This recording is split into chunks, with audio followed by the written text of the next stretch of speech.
శ్రీ మహాగణాధిపతయే నమ. ఐం మహాసరస్వత్యే నమ. శ్రీ లలితాంబికాదేవియే నమ. ఆగస్టు నెల అంతా కూడా రాశి ఫలాల కార్యక్రమములో భాగంగా ఎవరెవరికి ఏ రాసుల వాళ్లకు ఎలా ఉంటుంది అనేటువంటి దాని మీద ఇప్పుడు నేను తెలియజేస్తున్నాను. ఆగస్టు నెలాఖరు వరకు కూడా కుజ గురువులు ఇద్దరూ కూడా వృషభములో ఉంటున్నారు. శని స్వస్థానములు స్వక్షేత్రములో ఉండి కుంభములో ఉండి వక్రదృష్టితో చూస్తూ ఉన్నాడు అనేటువంటిది కూడా గతంలో చాలా వీడియోలు చేసి చెప్పాను.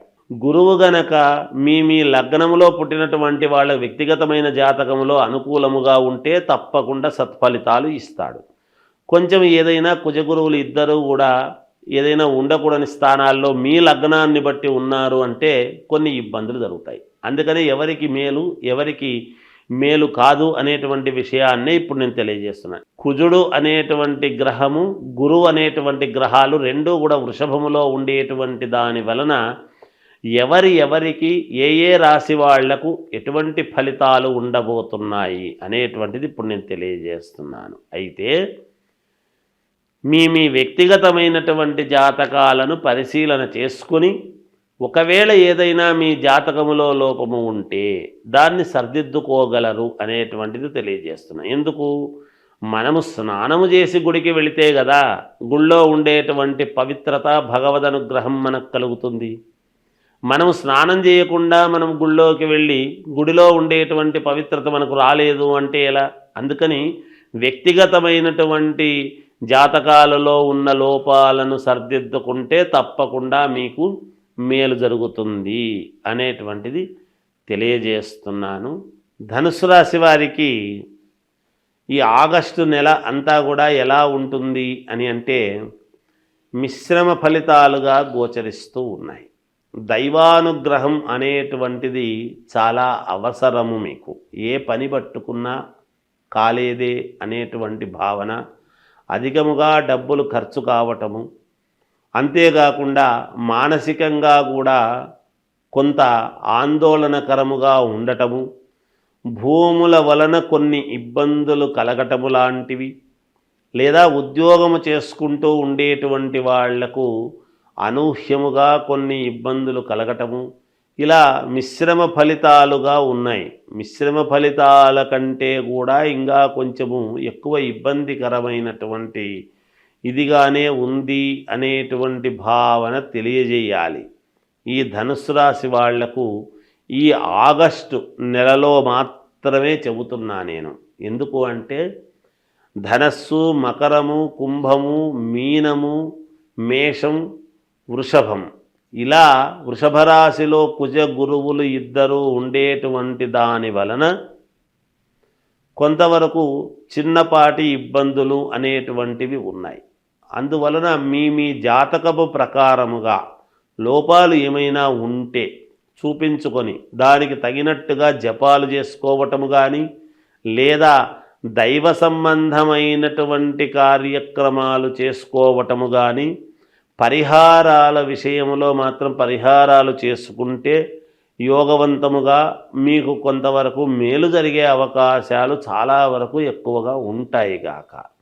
అందువలన ఉండేటువంటి గ్రహస్థితుల దృష్ట్యా ఇప్పుడు దీంట్లో నుంచి శని ఎప్పుడైతే 3వ ఇంట్లో స్వక్షేత్రములో ఉన్నాడో ధనుర్రాశికి, అలాగే వక్రదృష్టి అనేటువంటిది ఎప్పుడైతే ఉన్నదో విపరీతమైనటువంటి శారీరకమైన శ్రమ ఉంటుంది.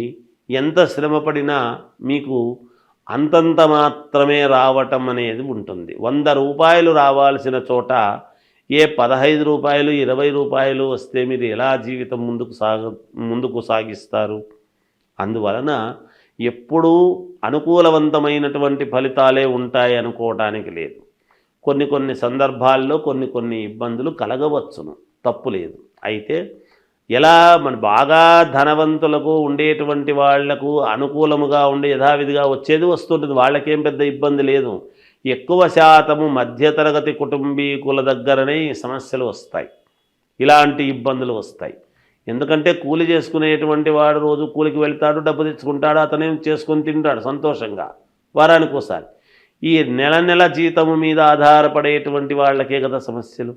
అందువలన మీరు తక్కువ శాతము పరిహారాలు చేసుకుని అనుకూలవంతముగా ఎక్కువ ఫలితాలు పొందే విధముగా మీ జాతకాన్ని పునఃపరిశీలన చేసుకొని దానికి తగ్గట్టుగా కనుక మీరు నడుచుకున్నారంటే తప్పకుండా మీకు మేలు జరుగుతుంది. ఏది ఏమైనా గురు ధ్యానం అంటే దత్తాత్రేయ స్వామి వారిని మామూలుగా కొలుచుకోవటము, అంటే పూజ చేసుకోవటము, లేదా ఇంకా అందరూ వెళ్ళేటువంటి షిరిడి సాయిబాబాను దర్శించుకోవటము కానీ ఇలాంటివి ఏవో మామూలుగా చేసుకుంటే కొంతవరకు మేలు జరుగుతుంది. అంతేకాకుండా మీకు చేతనైతే చపాతీలు చేసి కనీసం 2 శునకములకు అంటే కుక్కలకు 2 ఆ చపాతీలు అలా శునకానికి పెట్టిన గోధుమ వర్ణముతో ఉండేటువంటి కుక్కలకు పెడితే మేలు జరిగేదానికి ఎక్కువ అవకాశాలు ఉన్నాయి. మీ ఇంటి దేవుణ్ణి ఆరాధించండి, తప్పకుండా మీకు మేలు జరుగుతుంది. శ్రావణ మాసము వచ్చింది అంటే అందరికీ గుర్తొచ్చేది ఏమిటి అంటే వరలక్ష్మీ వ్రతం. అసలు వరలక్ష్మీ వ్రతం చేసుకుంటే ఏమొస్తుంది, ఎందుకు చేస్తున్నాం మనం అనేటువంటిది ఒక్కసారి మనం ఆలోచన చేసుకోవాలి. వరలక్ష్మీ వ్రతం అని అనంగానే పౌర్ణమికి మామూలుగా ముందుగా వచ్చే శుక్రవారం నాడు వరలక్ష్మీ వ్రతం అంటే 2వ వారం ఎప్పుడు పడుతుంది సహజంగా. అలా శుక్రవారము నాడు వరలక్ష్మీ వ్రతం అనేటువంటిది మనం వ్రతకథలో చెబుతాం. చారుమతీదేవి ఎందుకు చేసుకుంది ఏమిటి అనేది. అంతేకాకుండా 16 కుడుములు వాయనము ఇవ్వటము ఇవన్నీ కూడా ఉన్నాయి. అసలు వరలక్ష్మీ వ్రతం అని మనం చేసుకోవటంలోనే వరాలు ఇచ్చేటువంటి లక్ష్మీదేవి. లక్ష్మీ ధనమే ఒక వరం. అదే కాకుండా ఇంకా ఏమిస్తుంది అమ్మవారు అంటే సౌభాగ్యం. సౌభాగ్యం అంటే ఏమిటి? ఆడవాళ్ళు చేసుకునేటువంటి వరలక్ష్మీ వ్రతములో భర్త, కుటుంబము అంతా కూడా, పిల్లలు అందరూ కూడా క్షేమముగా ఉండటానికి దోహదపడుతుంది. ఏ స్త్రీ అయినా ఏమి కోరుకుంటుంది? తాను బాగుండాలి అనుకునే దానికంటే కూడా తన భర్త, పిల్లలు, అత్తమామలు అందరూ కూడా బాగుండాలి అనేటువంటి దృక్పథముతోనే ఎప్పుడు కూడా ఆడవాళ్ళు ఈ పూజలు కార్యక్రమాలు చేసుకుంటారు. వాటిలో ప్రప్రథమముగా మొట్టమొదట వరలక్ష్మీ వ్రతం అనేటువంటిది. ఈ వరలక్ష్మీ వ్రతములోనే అందుకనే 16 మామూలుగా తమలపాకులు, 16 ఒక్కలు, 16 కుడుములు, ఇలా షోడశం అలా 16 అన్నీ పెట్టి చేసి మామూలుగా తోరం అది కట్టుకొని చేసుకుంటారు. ఆ తోరం కట్టుకోవడం కూడా దాన్ని ఏమిటంటే ఒకటి అమ్మవారుకు, ఒకటి ఈమె. తర్వాత ఈ వరలక్ష్మీ వ్రతము చేసుకున్న తర్వాత ఒక 5 మందికి కానీ, 9 మందికి కానీ, 11 మందికి కానీ ఎవరి శక్త్యానుసారం వాళ్ళు ముత్తైదువులకు మామూలుగా తాంబూలం ఇవ్వటము అనేటువంటిది ఆనవాయితీ. ఎందుకు అంటే సౌభాగ్యము అనేటువంటిది పుణ్యస్త్రీలు అంటే అమ్మవారు ఎవరి రూపములోనైనా మన ఇంటికి మనము చేసుకున్నటువంటి పూజా విధానానికి సంతోషించి ఎవరి రూపములోనైనా మన ఇంటికి రావచ్చును. సాక్షాత్తు లక్ష్మీదేవి, వరలక్ష్మీదేవి. అందుకని ఎవరి రూపములో వస్తుందో తెలియదు. ఆనాడు మనము నిజంగా మన మనస్సులో వీళ్ళని పిలవాలి, వాళ్ళని పిలవాలి అని అనుకుంటాము. కానీ ఆ పిలిచిన వాళ్ళు ఎవరు? కొంతమంది వస్తారు, కానీ పిలవకుండా కూడా కొంతమంది మనకు ఎదురై రండి అంటే వచ్చేవాళ్ళు వస్తారు. అందుకని మీకు ఉన్నంతలో, కలిగినంతలో శ్రద్ధగా చేసుకోండి. ఆ శ్రద్ధగా చేసుకున్నప్పుడు ఖచ్చితముగా అమ్మవారి అనుగ్రహము పొంది మీరు చాలా వరకు సంతోషముగా జీవితము సాగించేదానికి మేలు జరుగుతుంది గాక. ఈ వరలక్ష్మీ వ్రతము చేస్తూ ఉన్నప్పుడు మీరు ఒక్కటి పాటించాలి.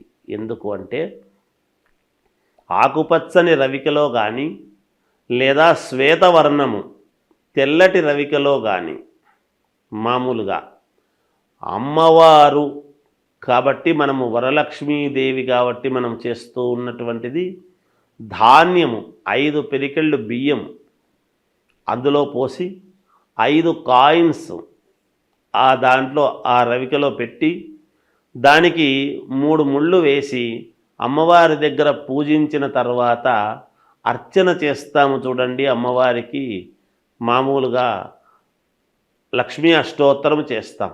ఆ అష్టోత్తరము చేస్తూ ఉన్నప్పుడు ఆ రవిక గుడ్డ మీద గనక మీరు అష్టోత్తరము చేసినారు అంటే చేసిన తర్వాత దాని మీద ఉండేటువంటి కుంకుమ ఒక చోట ఒక పేపర్లో తీసుకొని దాన్ని తీసుకువెళ్ళి అట్లాగే మీరు బీరువాలో పెట్టుకోండి.